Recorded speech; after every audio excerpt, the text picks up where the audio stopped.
Kollywood Jesus தளபதி Vijay code படம் மூலமா இந்த தமிழ் சினிமாவை காப்பாத்தினாரா இல்லையா, இந்த கோட் படம் எப்படி இருந்துச்சு அப்படின்றத இந்த ரிவ்யூல வந்து நம்ம பேச போறோம்.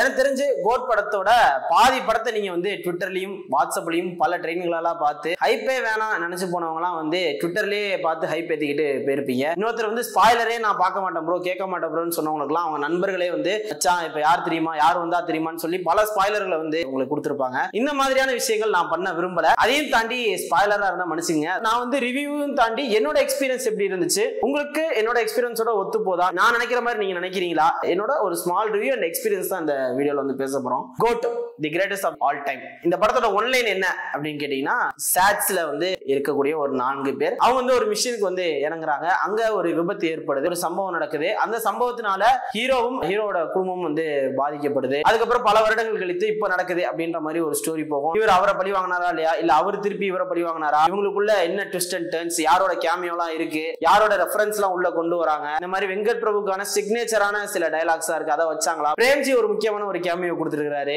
அவர் நடிச்சிருக்காருன்னு சொன்னாங்க, பட் பார்க்கும்போது கேமியோ மாதிரி தான் இருந்துச்சு. இப்படி பல விஷயங்கள் சேர்ந்ததுதான் கோட். இந்த கோட் படத்தோட பாசிட்டிவ்ஸ் என்ன அப்படின்னு கேட்டீங்கன்னா, அந்த டிஏஜிங் அப்படின்னு சொல்லிட்டு பண்ணியிருந்த போது எல்லாருக்குமே ஒரு ஏமாற்றமா இருந்துச்சு. ஏன்னா வந்து என்னப்பா அது விஜய் சார் மாதிரியே இல்லையா, பெருசா டான்ஸ்ல எக்ஸ்பிரஷன் இல்லை அப்படின்னு ஒரு பக்கம் சொல்லிட்டு இருந்தாலுமே படத்துல வந்து பயங்கரமான ஒரு இம்ப்ரூவ்மெண்ட் பண்ணியிருக்காங்க. விஜய் சாரை தான் பார்ப்போம், பட் அவர் பெர்ஃபார்மன்ஸ்ல நம்ம எங்கேயுமே விஜய் சாரை பார்த்திருக்க மாட்டோம். அது வேற மாதிரியான ஒரு பக்காவான ஒரு கேரக்டரா அது அமைஞ்சிருக்கு. நம்ம அந்த கேரக்டர் ஒன்று நினைப்போம், பட் அந்த கேரக்டர் ஒன்று பண்ணோம். அது வந்து நீங்க தியேட்டர்ல செம்மையா என்ஜாய் பண்ணுவீங்க. இந்த டிஏஜிங் மேட்டர் ஒண்ணு, அவரோட ஆக்டிங் ஒண்ணா. இந்த பக்கம் நம்ம விஜய் சார் வந்து நம்ம எப்படி அந்த கில்லில எல்லாம் ஒரு விஜய் சாரை பார்த்திருப்போமோ, அந்த ஃபேமிலி சைட் காமெடிஸ் எல்லாம் இருக்குல்ல, அதை வந்து பக்காவா பண்ணிருப்பாரு. ரொம்ப ஜாலியான ஒரு கேரக்டர் வந்து இந்த ஃபர்ஸ்ட் ஹாஃப்ல வந்து பயங்கரமா பண்ணிருப்பாங்க. விழுந்து விழுந்து சிரிப்பீங்க தியேட்டர்ல. யோகி பாபு வர காமெடியோட இதை நீங்க வந்து பயங்கரமா சிரிப்பீங்க. விஜய் சார் அவ்வளவு அழகா அந்த காமெடியை ஹேண்டில் பண்ணி நம்ம வெங்கட் பிரபு ரைட்டிங்ல என்ன இருந்துச்சோ அது அவரோட கொஞ்சம் கியூட் எக்ஸ்பிரஷனோட சேர்ந்து பயங்கரமா கொடுத்துருக்காரு. ஃபேன்ஸுக்கு வந்து செம்ம என்ஜாயபிளா அது இருக்கும். அதுக்கப்புறம் வந்து இவனோட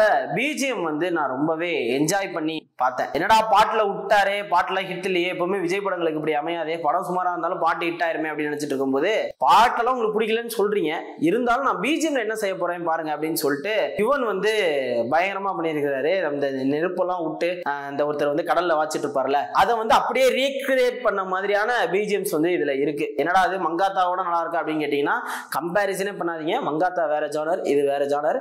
ரெண்டுத்துக்குமே பீக்கான ஒரு மியூசிக் வந்து இதுல வந்து கொடுத்துருக்காரு. கண்டிப்பா நீங்க வந்து அதுல ஒரு மாட்டு கருத்தே உங்களுக்கு இருக்காது. என்னப்பா மங்காத்தா அளவுக்கு இல்லையப்பா, பில்லா அளவுக்கு இல்லையப்பா நீங்க சொல்லவே மாட்டீங்க. கோட்டுக்கு இதாண்டா பிஜிஎம், விஜய் சாருக்கு இதுதான் பிஜிஎம் அப்படின்ற ஒரு மைண்ட் செட்டுக்கு வந்து நீங்க வந்துருவீங்க. அப்படிதான் இவன் வந்து அந்த கம்பேரிசன் வரக்கூடாத அளவுக்கு அந்த பிஜிஎம் வந்து போட்டு கொடுத்துருக்காரு. பல பிஜிஎம் வந்து போட்டுருக்காரு. நம்ம மோகன் அவர்களுக்கு தனியா வரும், இளைய தளபதி விஜய் அவர்களுக்கு தனியா வரும். அதுக்கப்புறம் இந்த டீனேஜ் விஜய் அவர்கள் வந்து காட்டுவாங்க. அதுல ஒரு சில ப்ராப்ளம் இருந்துச்சு. இந்த மாதிரி அவருக்கு வந்து ஃபேஸ் வேப்பிங் பண்ணிருப்பாங்க. டிஏஜிங்ல மெனக்கட்டு எவ்வளவு ஒர்க் பண்ண முடியுமோ நம்ம விஜய் சாரை காமிச்சிட்டாங்க. பட் வந்து ஃபேஸ் வேப்பிங்ல இன்னும் கொஞ்சம் மெனக்கட்டு இருக்கலாம். ஏன்னாதான் டைம் இல்ல பண்ண முடியல ப்ரோ அப்படின்னு சொன்னாலுமே இருந்தாலும் அவங்க டைம் எடுத்து அதை பண்ணி இருந்திருக்கணும். அதுதான் அவங்களோட ஒர்க் அப்படின்ற மாதிரி சொல்லலாம். வேர்ட்ஸ் எல்லாம் பேசும்போது கொஞ்சம் வாயெல்லாம் செய்து பேஸ்ல கொஞ்சம் பிளர் மாதிரி விழுகுது. பட் வந்து கதை அடுத்து வேகமா நகர அது நமக்கு வந்து பெருசா தென்படாது. ஏன்னா வெங்கட் பிரபு சொன்ன மாதிரி தான் 3 மணி நேரம் நீங்க கவலைப்படாதீங்க, உங்களுக்கு கொஞ்சம் ஸ்லோவா இருந்தாலும் அடுத்த 10 செகண்ட் வந்து இன்னொரு ஹை மூவ்மெண்ட் வந்து உங்களுக்கு கொடுத்துரும். அதனால வந்து அந்த ஸ்லோன்றதை நீங்க வந்து உணர மாட்டீங்க. கண்டிப்பா ஸ்லோ அப்படின்றதே வந்து நான் எங்கேயுமே உணரல. அவ்வளவு ஃபாஸ்டா அடுத்து அப்படின்னு போயிட்டு இருந்துச்சு. பிரேம்ஜி சொன்ன மாதிரி 3 மணி நேரம்லாம் அந்த படத்துக்கு பத்தாதுங்க, இன்னும் கொஞ்சம் நிறைய இருந்திருக்கணும் அப்படின்ற மாதிரி தான் எனக்கும் இருந்துச்சு. அது ஆடியன்ஸுக்கும் இருக்கும் அப்படின்னு நினைக்கிறேன். எனக்கு தெரிஞ்சு எத்தனை பேர் என்ன நெகட்டிவா சொன்னாலுமே இந்த 3 மணி நேரத்தை வந்து யாருமே நெகட்டிவா சொல்லல. அதுல அவங்க ஜெயிச்சிட்டாங்க. இந்த 3 மணி நேரம் படங்கள்ல வந்து விஜய் சார் படங்கள் எப்பவுமே டாப்ல இருக்கும் அப்படின்ற ஒரு விஷயத்தை வந்து இந்த படம் மூலமாவே ப்ரூவ் பண்ணிட்டாங்க அப்படின்னு சொல்லலாம். இன்னும் பல விஷயத்தை என்னால சொல்ல முடியல. பிரேம்ஜி பண்ற மாதிரி இளைய தளபதி ஐயோ சொல்ல முடியல, நீங்க படம் பார்த்து தெரிஞ்சுக்கீங்க அப்படின்ற மாதிரி தான் பண்ண தோணுது. கண்டிப்பா நீங்க படத்தை பாருங்க. உங்களுக்கு வந்து விஜய் சார் இப்ப ரீசெண்டா வந்த படங்களை விட இந்த படங்கள் வந்து கண்டிப்பா அவ்வளவு என்ஜாயபிளா இருக்கும். எல்லா ஃபேன்ஸுக்காகவும் இருக்கும். ஃபேமிலி ஆடியன்ஸ் நிறைய பேர் உள்ள போய் பார்க்கலாம், காலேஜ் ஸ்டூடெண்ட்ஸ் பார்க்கலாம், வயசானவங்க கூட எனக்கு தெரிஞ்சு பார்க்கலாம். அதிகமா டம்மு டும்முன்னு வெடிக்கிறது, ஹார்ட் அட்டாக் வளரவங்களுக்குலாம் அந்த பிஜிஎம்ஸ்லாம் கிடையாது. அந்த படத்துக்கு ஆப்டா இருக்கும். கண்டிப்பா பெரியவங்களும் பார்த்து அதிகமா என்ஜாய் பண்ணுவாங்க. நம்ம கேப்டன் சார் கேமியோ ஒன்று வரும், அதுக்கு வந்து விஜயகாந்த் ரசிகர்கள் வந்து கொண்டாடுவாங்க. அதையுமே நீங்க படத்தை பார்த்து தெரிஞ்சுக்கீங்க. கண்டிப்பா உங்களுக்கு ஒரு வாரத்துக்கு டிக்கெட் கிடைக்காது. யார்ட்டா ஃப்ரெண்டு கிட்ட கேட்டு அப்படியே பார்த்துட்டு வந்துருங்க. இல்லைன்னா ஒரு வாரம் வெயிட் பண்ணி தான் நீங்க பார்க்குற மாதிரி இருக்கும். இப்ப டிக்கெட் புக் பண்ணவங்க அடுத்தடுத்து அடுத்த நாள் புக் பண்ணவங்க வந்து தயவு செஞ்சு சோசியல் மீடியால எந்த விஷயத்தையுமே நீங்க பார்க்காதீங்க. அதுக்குன்னு என்ன பார்க்காதீங்கன்னு நான் சொல்லல, நான் ஒரு ஜென்யூனா ரிவ்யூ கொடுத்தா நீங்க என்ன பார்க்கலாம். மற்றபடி இந்த போயிட்டு வாட்ஸ்அப்ல எடுத்து போடுறது, எங்க பாருங்க ப்ரோ இவங்க கேமியோ எங்க பாருங்க இவங்க புதுசா வந்திருக்காங்க, இது உங்களுக்கு தெரியாதுல, நான் தான் ஃபர்ஸ்ட் போட்டேன்ற பெருமையோட சில பேர் போட்டுட்டு இருப்பாங்க. அதெல்லாம் எதுவுமே பார்க்காம genuine reviews, genuine public talk அதை மட்டுமே நீங்க பார்த்துட்டு போனீங்கன்னா அவங்களுக்கான ஹைப் வந்து கண்டிப்பா இருக்கும். இந்த மாதிரி பல ஹை மூமெண்ட்ஸ் வந்து இருக்கு, எல்லாருக்குமான ஸ்கோப்புமே இருக்கு. நீங்க வந்து இல்ல ப்ரோ இவங்களுக்கு கம்மியா இருக்கு அதெல்லாம் நீங்க சொல்லவே முடியாது. பிரசாந்த் அவருக்கு என்ன கேரக்டரோ அதுக்கான டைமும் ஸ்கிரீன் பிரசன்ஸுமே இருந்துச்சு. பிரபுதேவா ஒரு முக்கியமான ரோல் பண்ணியிருக்கிறாரு. அந்த டீம்லயே வந்து அவர் பண்ற ஒரு விஷயம் வந்து ஒரு பயங்கரமான ஒரு மாற்றத்தை ஏற்படுத்தும். அதையும் கண்டிப்பா படத்துல போய் பாருங்க. நம்ம அஜ்மல் ஒருமே வந்து என்னப்பா அவர் தானே பேக் ஸ்டாப்பர் முதல்ல குத்துவாங்க அப்படின்னு நினைச்சீங்க, அதுவும் கிடையாது. நம்ம எதிர்பார்க்கறது எதுவுமே வெங்கட் பிரபு வைக்கல. இதுலயும் அவரோட ஸ்டாண்டர்ட் ஒன்று வச்சிருக்காரு. இந்த மாதிரி வெங்கட் பிரபு யாரையுமே வீணடிக்கல, தேவையில்லாத ஆர்டிஸ்ட் செலக்ஷனே இதுல கிடையாது. எல்லாருக்கும் ஆப்டான அவங்க அந்த ரோல் வந்து கொடுத்துருக்காங்க. ஏன்னா நம்ம இளைய தளபதி டிஐஜி வந்து வேற லெவல். அப்படி விஜய் சார் நடிப்பாரா அப்படின்றத வந்து நீங்க எதிர்பார்த்திருக்க மாட்டீங்க. தியேட்டர்ல அவர் வர இடம் எல்லாமே வந்து கொண்டாடப்படும். மெயினா இப்ப ரிலீஸ் ஆயிடுச்சு இல்லையா, இன்னும் கொஞ்சம் நாள் போக போக சோசியல் மீடியால அதிகமா ட்ரெண்ட் ஆறது யாருன்னு பாத்தீங்கன்னா இளைய தளபதி தான். அடுத்து நெகட்டிவ்க்கு வரேன். நெகட்டிவ்ல என்ன இருக்கு அப்படின்னு பாத்தீங்கன்னா, ஏற்கனவே சொன்ன மாதிரி அந்த டீனேஜ் விஜயா வரக்கூடிய ஃபேஸ் ஸ்வாப்பிங் அது ஒரு பிரச்சனை. இன்னொன்னு வந்து யோகி பாபுவோட அந்த போர்ஷன்ஸ் வந்து அதுவும் கதையோட வேகத்துல டக்கு டக்குன்னு தெரியலனாலுமே அவர் அந்த இடத்துல வச்சு ஒரு விஷயம் பண்ணிருப்பாங்க. அவருக்கு ஒரு சில காமெடி எல்லாம் அவர் கொடுத்தாங்களா இல்ல அவரே எழுதினாரான்றது தெரியல. சில அந்த நேரு காந்தி அப்புறம் வந்து அந்த மாதிரியான காமெடி சீக்வன்ஸ் எல்லாம் நடக்கும், பேர்லாம் மாத்தி ஒன்று நடக்கும். படம் பாத்தீங்கன்னா அந்த காமெடி புரியும், நான் சொல்லும் போதே அது காமெடியா தெரியும். தியேட்டர்ல பாத்தீங்கன்னா உங்களுக்கு தெரியும். அந்த மாதிரி விஷயங்கள் ஒர்க் அவுட் ஆச்சு. ஆனா நிறைய டைலாக்ஸ் வந்து வாண்டடா போட்டுக்கிட்டே இருக்கிறாரு. சீன்லயே இல்லைனாலும் டைலாக்ஸ் வந்துகிட்டே இருக்கு, பின்னாடி இருந்து அவரோட வாய்ஸ் கேட்டுக்கிட்டே இருக்கு. அவர் இருக்கிற சீன்ல அவர் மட்டும் தான் டைலாக் பேசணும் நினைச்சாரான்றது தெரியல. எல்லாத்துக்கும் கவுண்டர் சில இடத்துல பாஸ் கொடுத்தாதான் அந்த காமெடி வந்து சில விஷயங்கள் ஒர்க் அவுட் ஆகும். இது ஒரு அடுத்து யோசிச்சு போட்டுருக்கனால தகட்டிடுது, திணிச்ச மாதிரி இருக்கு அந்த டைலாக்ஸ் எல்லாம். என்னப்பா ஏதோ சொல்லணும்ன்ற மாதிரி சொல்றியாப்பா யோகி பாபா என்னன்னு அப்படின்ற மாதிரி தான் இருக்கு. இந்த படத்துல யோகி பாபு வந்து இன்னும் கொஞ்சம் அந்த டைலாக்ஸ் எல்லாம் கம்மி பண்ணி அவங்களுக்கு ஏத்த மாதிரியான சீக்வன்ஸ் கொடுத்துருக்கலாம். அவர் பயங்கரமா ஒண்ணு பண்ணுவாரு, ஒரு நியூஸ் பேப்பர் பார்த்து அவருக்கு ஒரு பேர் வைப்பாரு, அது வந்து பயங்கரமா இருக்கும். அந்த மாதிரியான சீக்வன்ஸ் ஒர்க் அவுட் ஆயிருந்துச்சு. நிறைய டைலாக்ஸ் வந்து அதுல கம்மி பண்ணிருக்கலாம் அப்படின்ற மாதிரி இருந்துச்சு.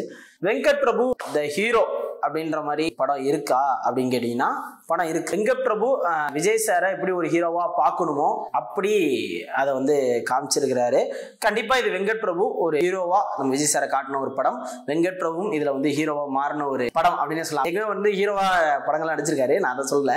இந்த படத்துல அவர் ஹீரோ டைரக்டரா அவர் வந்து ப்ரூவ் பண்ணிட்டாரு. பிரேம்ஜியோட ரீமிக்ஸ் பயங்கரமா இருக்கு. ப்ளூப்பர்ஸ் நீ எதிர்பார்த்த அளவுக்கு இருக்கு. மங்காத்தாவை தாண்டுமா ப்ளூப்பர்ஸ் அப்படின்னு நினைச்சேன். பட் வந்து இதுல கொஞ்சம் தான் இருந்துச்சு. ஆனா அதுலயுமே 2-3 கியூட் மூமெண்ட்ஸ் விஜய் சார்லாம் பயங்கரமா பண்ணியிருந்தாரு. அந்த கடைசி 10 நிமிஷம் கூட பயங்கரமா இருந்துச்சு. கிளைமேக்ஸ் வந்து நீங்க யாருமே எதிர்பார்த்திருக்க மாட்டீங்க இப்படி ஒரு கிளைமேக்ஸ் இருக்கும் அப்படின்ட்டு. அங்கேயும் நம்ம வந்து சீக்கா கமெண்ட்ரி பண்ணியிருந்தா நல்லா இருந்திருக்குமோன்னு எனக்கு தோணுச்சு. நிறைய பேர் சொல்லுவீங்க அவர் பண்ணா இரிட்டேட்டா இருக்கும் அப்படின்ட்டு. பட் இந்த கமர்ஷியல் படத்துக்கு அவரோட வாய்ஸ் யூஸ் பண்ணியிருந்தீங்கன்னா இன்னும் பக்காவா இருந்திருக்கும் அப்படின்னு நினைக்கிறேன். பட் பத்ரி பண்ணியிருந்தாரு, அது நல்லாவே இருந்துச்சு. நான் சீக்கா ரொம்ப மிஸ் பண்ணேன் கமெண்ட்ரியில. அதான் யாரும் இது பண்ணிக்காதீங்க, நான் ஒரு சீக்கா ஃபேன். அவரும் ஆர்ஜே பாலாஜி பண்ற விஷயங்கள் வந்து பயங்கரமா இருக்கும். அதை நான் பட் பரவாயில்ல. நம்ம படத்துக்குள்ள வந்தோம் அப்படின்னா அந்த கிளைமேக்ஸ் வந்து வெயிட்டா இருந்துச்சு. அதுக்கப்புறம் வரும் பேரெல்லாம் போறதுக்கு முன்னாடி ஒரு சீன் வருது, பார்ட் 2 லீடுன்ற மாதிரி ஒரு விஷயம். எதுக்கு, ஏன், எதனால சொல்லுனே விபிஎன் அப்படின்ற மாதிரி தான் இருக்கு. ஏன்னா அவர் இன்னும் ஒரு படம் தான் பண்ணுவேன்ட்டாரு, அது அச்சுவினோத்து அப்படின்ட்டு போயிட்டு இருக்கு. இதுல வந்து லியோ 2 ஏற்கனவே காணாம போயிடுச்சு அப்படின்னு ஒரு வருத்தத்துல இருக்கும் போது நீங்க எதுக்கு கோட் விடுறீங்க? Goat versus OG. அப்ப வந்து அவர் அரசியல்ல இருந்து வந்துருவாரு, படம் பண்ணுவாருன்ற ஏதாவது நம்பிக்கையில இருக்கிறீங்களா? அது அவரு தான் முடிவு எடுக்கணும். பட் அதுல அவரோட கெட்டப் வந்து பயங்கரமா இருந்துச்சு. ஆனா நீங்க சொன்னா ஸ்பாயிலர் என்னடா சொல்ல மாட்டேன்னு சொல்லிட்டு திட்டுவீங்க சொல்லுவீங்க, நான் சொல்லல. ஓவராலா படம் வந்து பக்கா கமர்ஷியல் ஒரு ஹிட். அவர் சொன்ன மாதிரி சிவாஜிக்கு அப்புறம் ஒரு கமர்ஷியலா பார்த்து எப்போ படத்தை பார்த்து சிரிச்சிங்க, ஃபைட்டு கீட்டுக்கு டான்ஸ் கின்ஸ்ன்னு கேட்டீங்கன்னா நானும் ஒத்துக்கிறேன். அது greatest of the all time நம்ம வெங்கட் பிரபு எடுத்த கோட்டு தான். கண்டிப்பா ஒரு பக்கா கமர்ஷியல் படம் பயங்கரமா இருக்கும். பட் வந்து மற்ற ஸ்டேட் ஆடியன்ஸுக்கு வந்து அது டைலாக் எப்படி மாத்திருக்காங்க அப்படின்றது தெரியல. பட் இதே மாதிரியான சில விஷயங்கள் வச்சிருந்தாங்கன்னா அவங்களுக்கு ஒட்டாது அப்படின்ற மாதிரி தான் இருக்கு. இதோட முடிச்சுக்கலாம். இதுதான் கோட் படத்தோட என்னோட எக்ஸ்பீரியன்ஸ், என்னோட ரிவ்யூ. ஒருவேளை நீங்க பாத்துட்டீங்க இதெல்லாம் மிஸ் பண்ணிட்டீங்க ப்ரோ, இது நீங்க உங்களுக்கு சொல்லல ப்ரோ நீங்க அப்படின்னு சொன்னீங்கன்னா கண்டிப்பா வந்து கமெண்ட் செக்ஷன் சொல்லுங்க, அதை பார்த்து நான் தெரிஞ்சுக்கிறேன். இல்ல நான் சொன்ன பாயிண்ட்ஸ் ஏதாவது பிடிச்சிருந்தாலுமே சொல்லுங்க, அதையும் பார்த்து நான் தெரிஞ்சுக்கிறேன். பரவாயில்ல, நம்ம ஓரளவுக்கு நல்லா பண்றோம் அப்படின்ற மாதிரி. இதே மாதிரி இன்னொரு திரை விமர்சனத்தோட நான் உங்களை வந்து சந்திக்கிறேன். அன்டில் தென் உங்களுக்கு நான் விடைபெறேன். Okay tata, bye by.